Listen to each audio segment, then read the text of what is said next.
Well, hey everybody, it's a forecaster reporting in. It's a little past midnight. It's early morning, about 1 o'clock in the morning on Tuesday, October 6th, 2015. Been a lot of news going on about what's going on in Syria and the situation there. Just to recap, as you know, there's been a problem with a terrorist group called the ISIS, or the ISIL, or the IS, the Islamic State, running around doing terrible human rights atrocities between parts of Iraq and Syria. They spread through. And the USA tried to drop bombs on these people for about a year, and they're still running around causing mayhem and chaos. In the last 7 days approximately, the Russian military has gone in and dropped bombs and just about obliterated this group in 7 days. Done what we in America couldn't do in more than a year. And so it now looks like these guys are on the run. They've got these maniacs on the outs.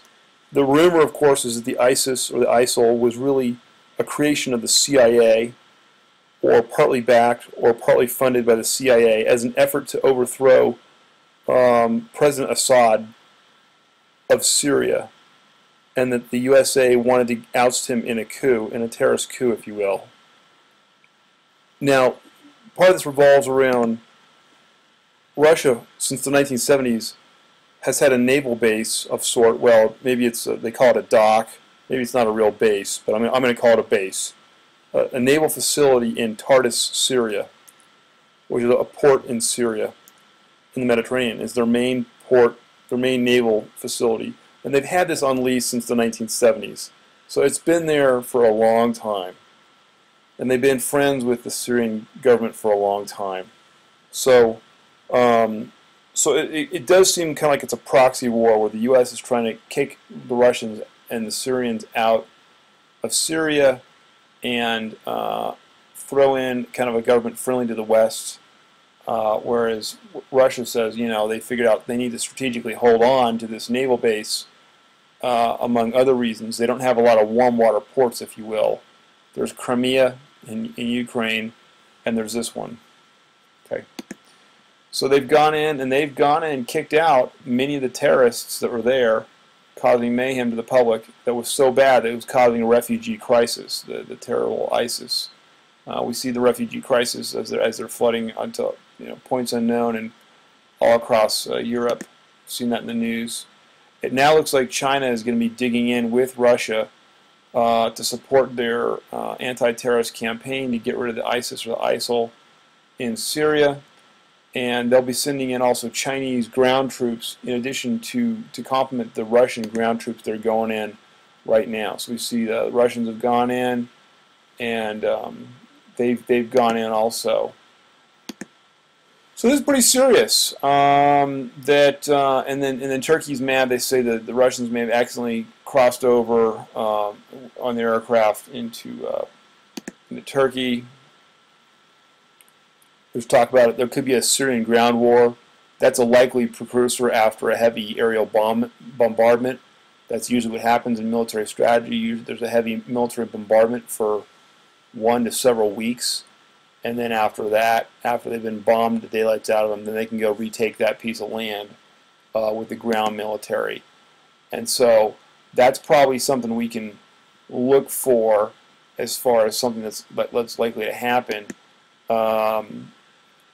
That likely we're going to see a ground war here in Syria, and that will be a very serious matter indeed too. Again, we've got a lot of competing interests right next to each other, so the opportunity where this thing could accidentally flare up into something very serious is huge. There's Turkey on one side, so Turkey's right next to Syria, and Turkey's a NATO allied country. Once the Chinese and the Russians get in there, they're going to be actively fighting the ISIS and trying to push them back from this Tartus military base, and for other reasons to protect Mr. Assad and his group. So once that all plays out, this will be quite a serious thing. So definitely keep your eye on the situation in Syria. We at Forecast Year think this is going to be a major and serious event. Oh, in addition, the Russians are launching part of their airstrikes, or they've got a deal with the Iraqi government now, where the Iraqis are letting them use some of their air bases. This I believe one of the same air bases that the Americans are using. It's kind of interesting as to why we're not teaming up with the Russians, frankly, to do more good things in the Middle East. Actually, many of our objectives have been similar. We said we want to get rid of ISIS, even though covertly it appears that we were arming them or funding them. But then we claim that we want to get rid of them, and maybe we could be teamed up with Russia to help, get rid of the ISIS. And same thing in Afghanistan. The Russians were in there, and then it was a terrible war, and now we've got the Americans in there, and they're actually letting us fly over Russia, I believe, or at least at one time, to resupply some of those remote bases in Afghanistan. And it's just unfortunate we can't work with Russia more on these things. So it looks like maybe we've got actually more common objectives than we may have thought. And we were friends with Russia up until just after World War II.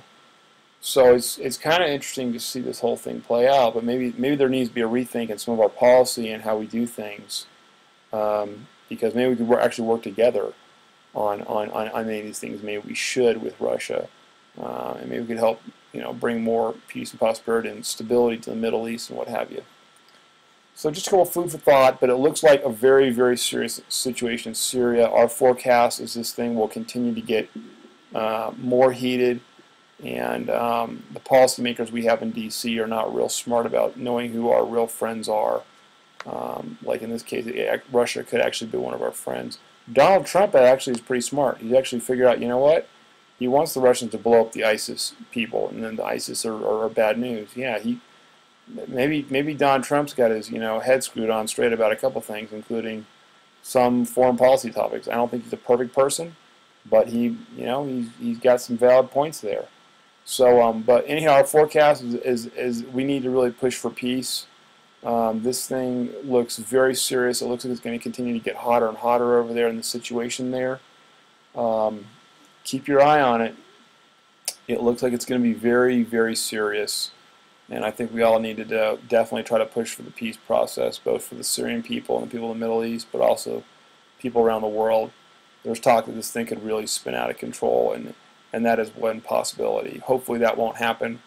Again, hopefully they're going to resolve it and get rid of the ISIS and the ISIL maniacs. But it looks like it will continue to flare up into a very serious situation over there. So definitely keep your eye on this situation, and more to come. Talk to you soon.